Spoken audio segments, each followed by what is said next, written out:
from the All Indiana Podcast Network. It's time for real conversation about the real issues that affect our communities. Poverty, education, equality, and more. This is Real Talk. Real Talk with Reverend Charles Harrison.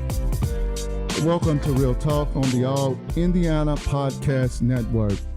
I'm Reverend Charles Harrison, and on this episode, I will be talking to John Hall, who is the former Deputy Mayor of Indianapolis under Mayor Stephen Goldsmith, and also the former Field Director for HUD for Indiana.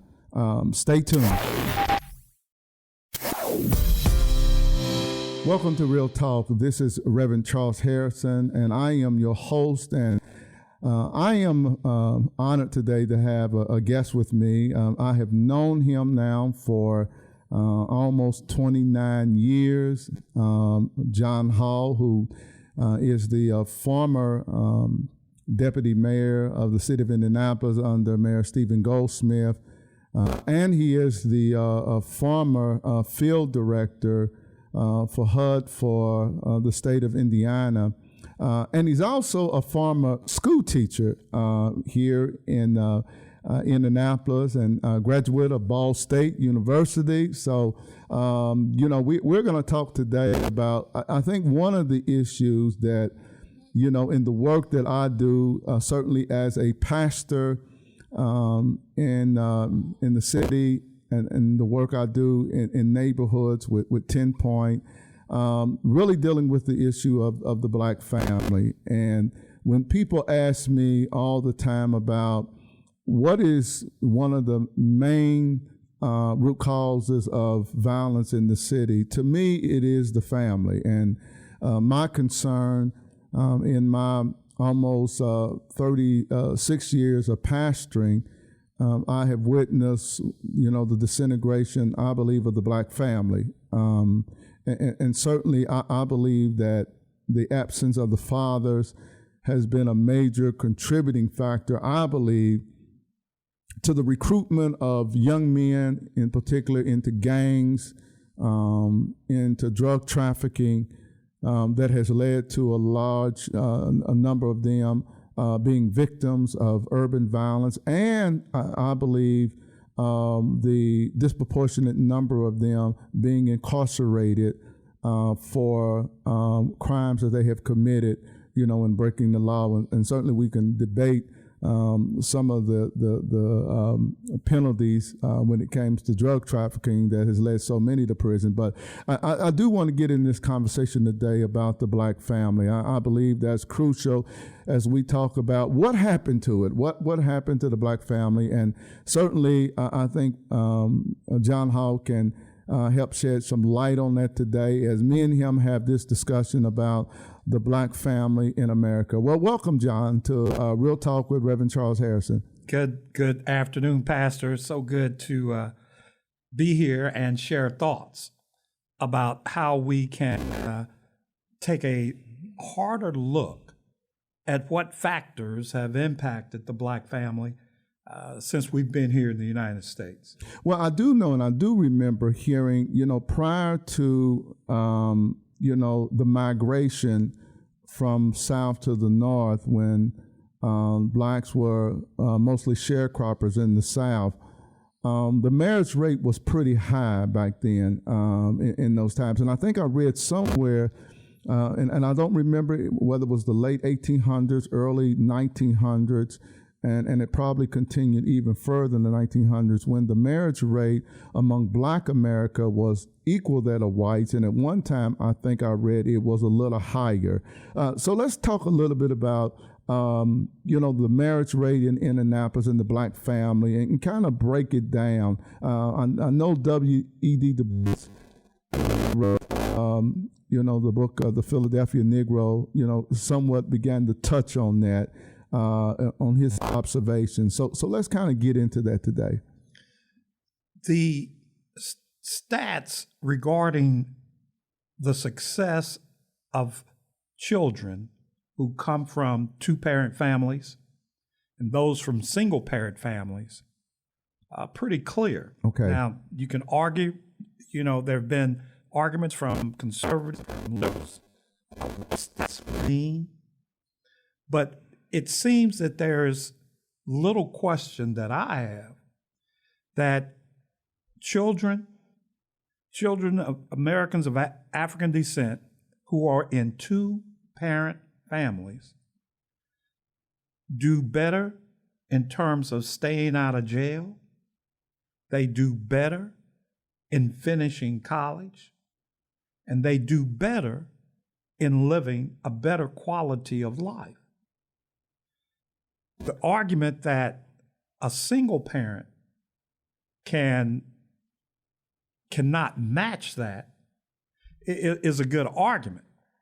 However, I'm a product of a single parent mom who had a network of my grandmother and uncles and aunts and cousins that did their job. What seems, from the beginning, a great majority of African Americans that are here now came from West Africa, Nigeria, Right. other countries, where there was a strong family link. Right. And that link, even through slavery, even through Jim Crow, even with the discrimination that black men got with jobs, Right. they couldn't get jobs. After slavery, they still had the low-paying jobs. The woman carried the family through her domestic work. Okay. But they still, Right. typically, in general, stayed together. Okay. So the big question that I've always tried to understand was, how could we stay together in those perilous times where we raised children, we raised other people's children, we took in cousins, didn't matter, took care of them, tried to get them up. And then around the 60s, we began to see from this Moynihan report that there was a breakup of low-income families that was going, the issue was it was going to destroy political and economic equality that could happen. Well, let's talk a little bit about the Moynihan report, and I'm trying to remember what the number was. Was it at that time what alarmed Moynihan was that about 24 to 27% of black children at that time was being born in the single parent household. So Yes, we started to see,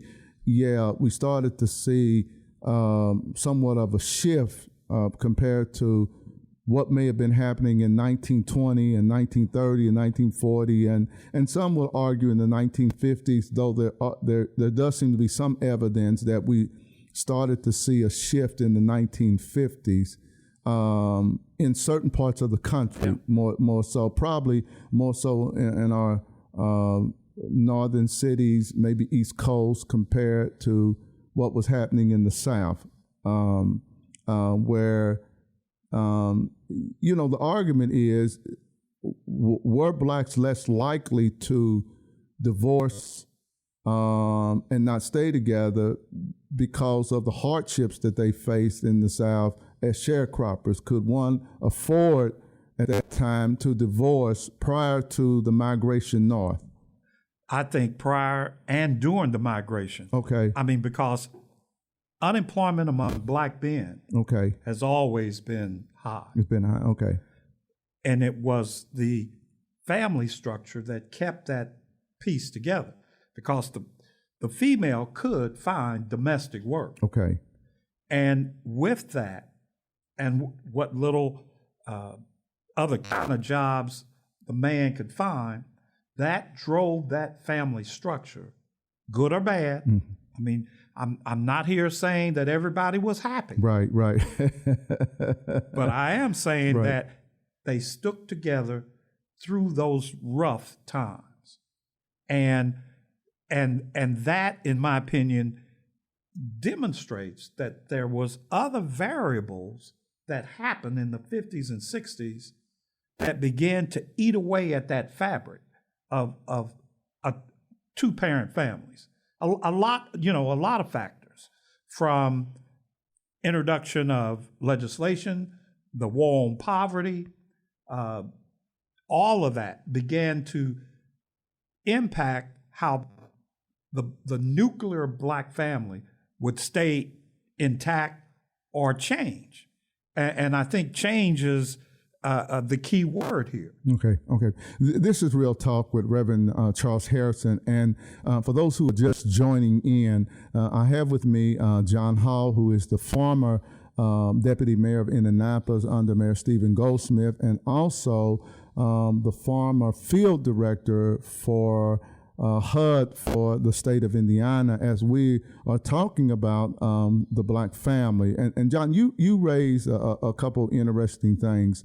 You talked about the impact of legislation. So, are we talking about during the heart of the civil rights era, when we were starting to make inroads in addressing many of the discriminations, Jim Crow in the South, and doors started to open, or they started to begin to open, I think, in the 1960s. Let's talk a little bit and go into the legislative part of it and other things that you feel like kind of contributed to what we see today, the beginning of the disintegration of the Black family.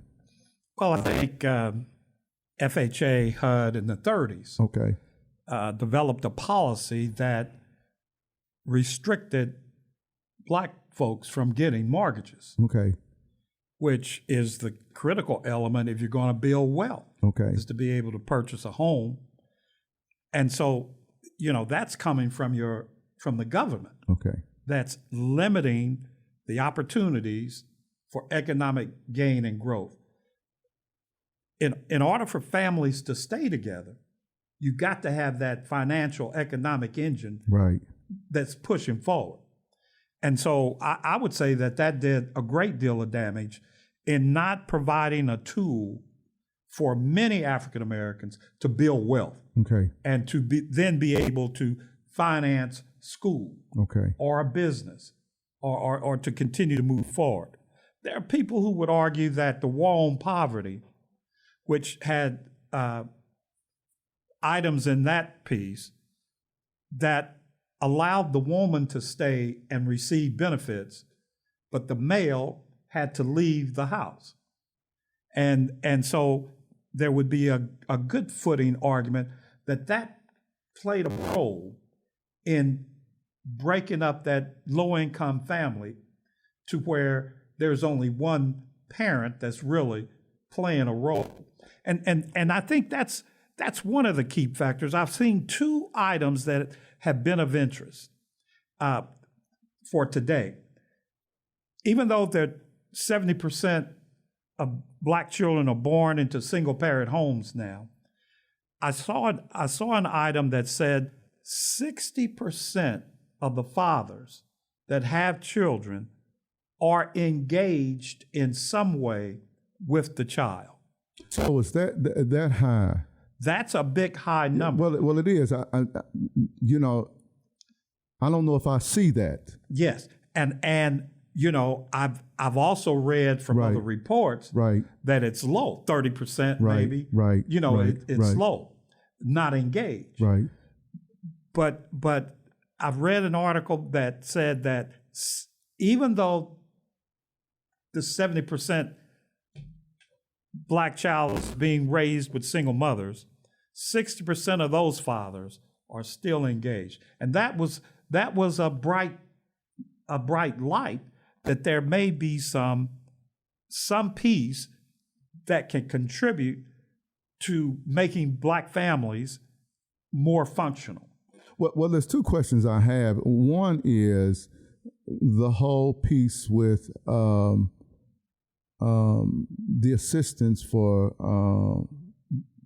Black females, what they call welfare.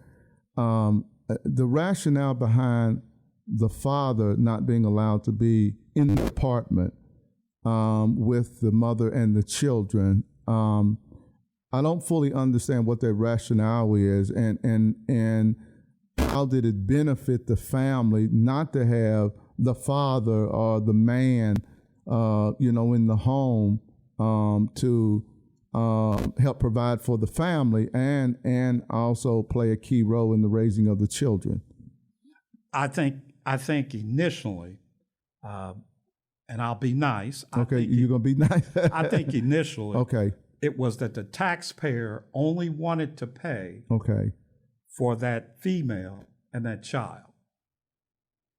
The taxpayer money, right, in terms that's where it should only go. Shouldn't go for someone who maybe can work and contribute. right, If you're going to get assistance, it's going to be targeted to just you. Now, my understanding is, those rules now, they've changed, and men can be engaged okay, and live, with their partners.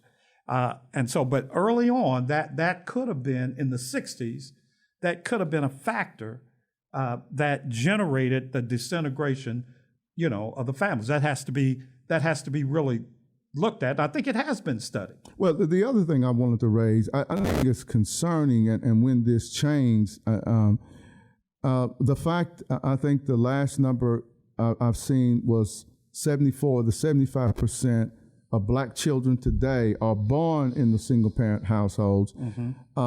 In Indiana, the last report that was done by Indiana Black Expo, that number was 80%. So we were a little higher than the national average. Correct. That seems to be a major contributing factor in this sense, John, that sometimes the female can have multiple children by multiple men, so that there is not one particular father, but there may be two or three fathers, that may be the father of the children that female has. And I'm wondering, what role is that also playing, in the disintegration of the family, when if you're having children at a young age,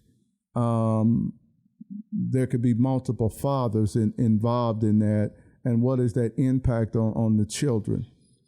The piece I think that stands out amongst all is the income of a single mother with children. Okay.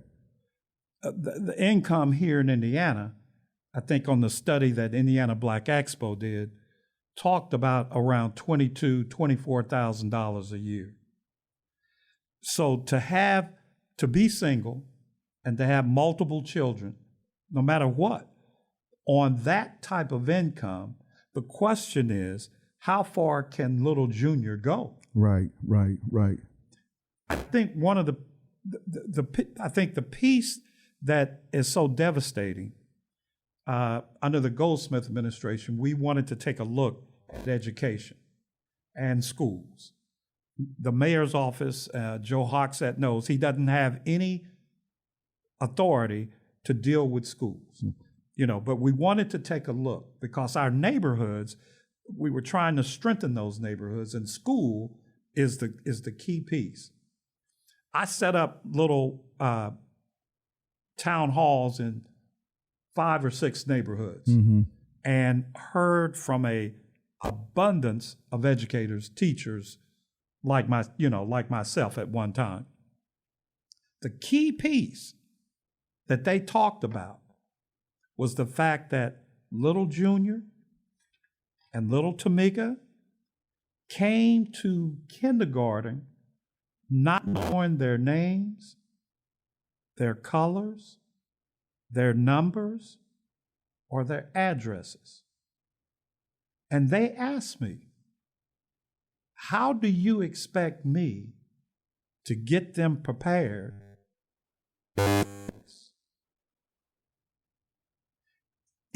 If learning and teaching is not going on in the home. Right. Because that single mother may have an education. Right. May not.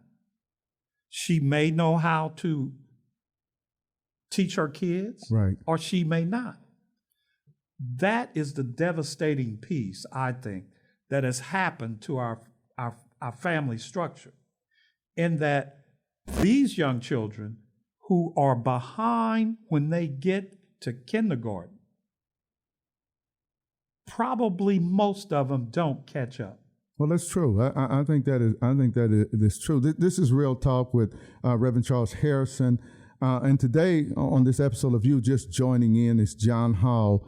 He is the former Deputy Mayor of Indianapolis under Mayor Stephen Goldsmith, and he is the former Field Director for HUD for the state of Indiana. John, there's another piece that you hear often, and I hear it as a pastor. When we talk about this whole issue of disintegration of the black family, there seems to be frustration from black females that there is no one to marry, that there's not enough men, to marry, and that poses a problem if there's not enough to marry. And if a woman wants to have a child, she's going to have a child, understanding, because you've seen more black females, really excel and going back to college, and I think that may be the fastest growing population there. But you hear that a lot too, that the number of black males who tend to be incarcerated, who have been killed by urban violence, that disproportionate number of women compared to men, or available men for marriage, that are black, has grown even wider. And you hear that a lot from black females. It's a tale of two cities. Okay. There are good times and bad times. There's a high percentage of African Americans in the United States that are doing well, that have moved to the middle class, okay, that are raising kids and building wealth. Home ownership among African Americans is still low, around 38%, 34%. However, that's the good story. Okay. The tough side is the piece that we're talking about today, and that is the individuals who are trying to get ahead. Mm-hmm. However, through the structural racism that's here in this country, through lack of opportunities, lack of resources in neighborhoods, lack of opportunities to marry. What would probably interest you, Pastor, is that in 2014, 18% of black men married non-black women. Oh, I believe that's high. And 12% of black females married non-black men. So I think that number is going to grow. I think that black females, we'll see yes, is we will find partners, right, that can help us move up the ladder. Right. And I think that part of the story is a good piece. Right. What the target seems to be, or what the target is that low-income group that has lost the core piece that black families brought from Africa, the values that got us through slavery, Jim Crow, hard work, belief in education, belief in religion. Those core pieces are no longer in the fabric of that low-income family that's trying to survive. If you aren't skilled up, if you're not being guided and trained, because you don't have anybody who knows how to guide you and train you, then that low-income family structure will just continue to grow. So based on the Moynihan report in 1960, I can't remember, it was 64, 62, somewhere in there. What are the solutions? Because I know one of the things that Moynihan was concerned about and predicted probably is what we have seen for the last 50 years in America, which was the growing violence because of what he called producing generations of predators. And I know that is a term that that many in the black community would just, kick and scream about using that term. But and I know when I first met Reverend Rivers out of Boston, he would use that term that we have created these generations of predators that are terrorizing the neighborhoods. It seems to me, John, that I'm not for sure how we overcome this if the structure that black families used to have, and I heard you talk about the fact that your mother raised you, but there was your grandmother and your uncles. There were men that tended to be in the family, if dad wasn't, that kind of helped fill that role. I'm not for sure that that's the case anymore. And how do we teach young men how to be men, and the role that fathers play even in the lives of their daughters, and so what is the solution, or is there any solutions to rebuilding the black family in America? That's a powerful question. If I could give you the answer to that, the lottery wouldn't mean nothing. It wouldn't mean nothing. But I think that we are in a critical period for low-income families. Okay. And I say that saying that the values that were embedded in us from Africa, from our growing through slavery, Jim Crow, is no longer the primary piece in too many of our low-income families. There are low-income families that have the formula to get up and try to get out. However, when when I was teaching school, by the third grade, a child knows if he can make it or not. Right. He knows. And if he can't score as high on the test as Rev Harrison, he's got to figure out, how am I going to survive in the third grade or before? Right. So the underground economy becomes a place where he's going to look, because they're looking for workers. Right. They're looking for retail drug dealers, for anyone who can survive in the underground economy, which is a violent, terrorizing place. Right. No question about it. Right. If there is not an avenue to skill up young men and women early, and we pour a lot of money into Head Start, preschool, kindergarten. You've got money now that here in Indiana, if you want to go to college, you can get tuition free. Right. So there are tools out there.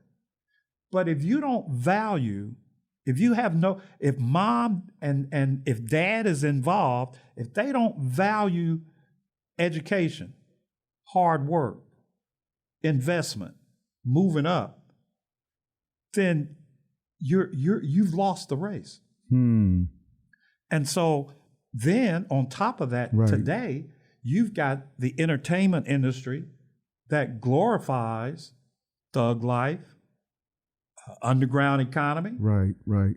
And so how to break that cycle, I don't think anyone has come up with a silver bullet. So do you feel like it's being addressed at the level that it should be addressed? I know we tend to talk about the disparities and the institutional racism in America that has contributed, to some of the disadvantages that Black people face in this country. And I don't think any of us would argue against that. But it seems to me, too, there's been a lot of self-inflicted wounds by Black America that we tend not to want to acknowledge nor address. And as a parent, I do have, for a period of time, influence on my children, even when they become adults, about what is right, what is the wrong thing to do. The importance of, I agree with you, pursuing your education. And for young ladies, not burdensing themselves with, having children that they're trying to raise and also fulfill their dreams in life, and it becomes more difficult. If you saddle with just one child, but it really becomes difficult when you saddle with 2 or 3, more children. It becomes difficult, and it seems to me that puts Black females at a disadvantage to Asian females and white females and others who are putting their education and their careers first, and I think that is something that we have to have a conversation about. I have heard that the number of teenage pregnancy has gone down, but women who are older, because they haven't found a mate and want a child, are deciding to have children at a later age. This is there are examples of success, right, that's out there. What allows a successful family to be moving up, and what is holding down a low-income family that's not moving forward? You brought out, is it the structural racism? That's a factor. Right. Is it lack of resources in your neighborhood? That's a factor. Right. But the truth is, there are those who have overcome those. Right, that's true. How can you get low-income families to copy that model and move forward? And there, to me, is the most difficult piece. Because there are too many families that no longer want to go the formula structural way to get ahead. Right. It's easy for me to do other things that are not helpful in the long run. But I think it makes it easier if you have the family support. When my mother got pregnant with myself and my sister Karen, when there were hard times after marrying my biological father, and that didn't work out, my mother was able to go back home, to my grandparents, and she had my grandparents and her 2 younger sisters that helped raise me and Karen, right, while she pursued her career in nursing, so that she didn't have to do it by herself. And I'm wondering if that kind of extended family support is still available today, so that it helps young men and young women to overcome some of the challenges that they may be facing, and mistakes that may have been made in life. Because when you're young, you make them. You do things, and you don't always think about what that impact is going to be. But I do think the extended family and the larger community, I think we have to have difficult conversations with our young people about choices that you make at a young age, and how it can impact you later.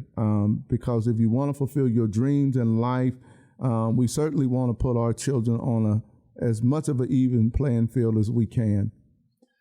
I think moving forward, we've not wanted to chat about this, period, whether church or schools or wherever.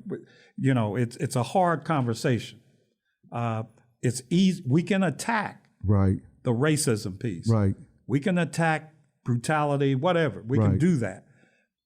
But when we look in the mirror and we ask, did I do all I could to make this work? To educate to get my kids ready for school, to get them skilled up, to move them forward with the core values that will make them successful. That's where we don't want to talk. And the future, I think, the church will struggle with this. The nuclear family that we knew it, man, woman, 2 parents going forward, that's going to change. Right. And so the question becomes, can the African-American community at that low-income level structure a unit that can prepare them for the future? Even and the future is faster than it was 20 years ago. You could come out of high school and go and make a middle income at Allison's, General Motors, Ford, Chrysler, and live an American middle class life. Right. Today, the bar is higher. Artificial intelligence, robotics, you're going to have to be able to be skilled up even more. But hasn't it, though, John, with the few minutes we have left, created more poverty? I mean, if you are a single parent, and I'm a single parent, I'm making $50,000 a year. I'm trying to raise 3 kids, I'm trying to get them through school, buying clothes and stuff. Still got to pay the mortgage. Right. Still have to pay utility costs, insurance for cars and stuff. I think it becomes challenging compared to if I'm making 50 and my wife is making 50 or she's making 60 or 40, then we have $100,000 that are coming in. So it allows us to do more as a family than me trying to struggle myself in raising 3 children. No question about it, but it's hard work. Right. It's hard work, and it's finding a partner that you can do this journey with. And that's becoming more and more difficult today because it's all about self. Right. And the resources are probably more abundant out there now. Right. The opportunity to overcome racism. And by that, I'm trying to say, in terms of jobs and opportunities, companies now are looking for skills. It used to be, you could really just avoid hiring the best and hire white or hire your cousin or your uncle. But today, it's so competitive in a global society that they're looking for the best opportunity, the best individual that can do the work. And to me, that gives a chance for minorities to say, I'm going to get skilled up and compete. Because, however, if this message is not being filtered down through that unit that these children are growing up in, they'll never get a shot. Well, and I think that's where civil rights groups, that's where, the church community, our entertainers, our athletes, all of us, entertainers, all of us are going to have to try to address this together because all of us have a different audience. The church doesn't have the audience that it had 50 years ago. We don't. But yet we do have an audience on Sunday morning, and we can impact. And I think the Black community is going to have to come together and really have a serious, come to Jesus meeting with ourselves as to how we overcome this as a Black community so that we give our children the best chance possible, John, to be successful in life, and put them in the best position possible rather than, them starting out, already behind the 8 ball, from birth, before they even reach school. They're already behind and the odds are already against them. Yeah. Civil rights organizations have done an extraordinary job in fighting racism and the structural piece here. That's right. They've done a great job. The piece is how is what you're saying. How do we get that unit, that family unit skilled up? And there is the conversation that has to be lifted up. I'm not sure how that gets done.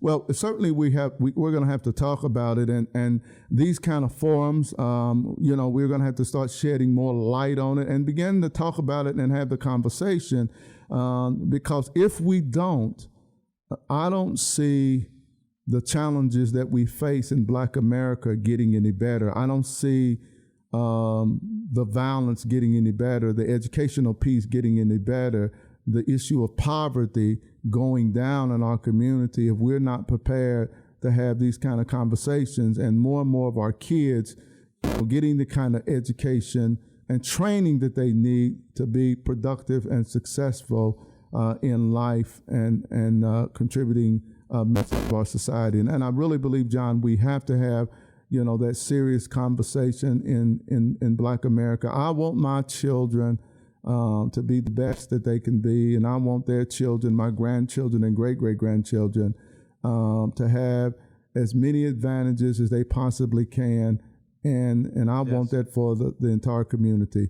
John, thank you so much for joining me today on our Real Talk, and I'm going to invite you back again. We're going to have a panel discussion that'll be good. as we really talk about this in more detail. This has been Reverend Charles Harrison, and this has been Real Talk. Join me next time as I bring more Real Talk about the real issues that affect our community here in Indianapolis and across the country. Be sure to follow and subscribe to this podcast and share it on Facebook and Twitter. I just want to thank you so much for joining me and John Hall today as we talked about this issue of the Black family. And I pray that you have a blessed and wonderful day. This is Real Talk with Reverend Charles Harrison. Be sure to like and subscribe to this podcast. And be sure to check out other great podcasts on the All Indiana Podcast Network. Online now at allindianapodcast.com.